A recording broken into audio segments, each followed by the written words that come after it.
चिंगुड़ी भाजी सारी आउटे आलू भी भाजी देती आउ टे मुझे एक्सपेरिमेंट बढ़िया कर रसुण छेचा देकी चिंगुड़ी तरकारी करी माने मोर छुंक दबा स्टाइल बहुत अलग आप देखिले निजे भी विश्वास करें। चिंगुड़ी और आलू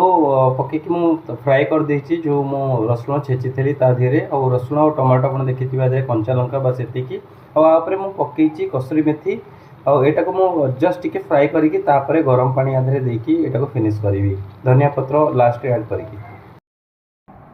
चिंगुड़ी तरकारी मोर रेडी हो सारी आप देखुवे जो ग्रेवी बनी एकदम पूरा सॉफ्ट बनी जहाँकि बिना मसला रे केवल छेचा दिया ये तरकारीटा मुझे बहुत बढ़िया टेस्ट लगुच आलू जिते पकई मुझे आलू को कौन कर भितर स्मैश कर देची माने एकदम माने तार जो फ्लेवर आसी सब धनिया पत्र लास्ट जो पकई धनिया पत्र फ्लेवर भी आसूची एपटे मुझे छोटिया जिनसा बनई यहाँ हूँ लेंबू लंका आ धनिया पत्र गोटे चटनी टाइप रो बनई आउ एपटे मो माछ भजा रखी खाइबा पई आउ सांगे भात।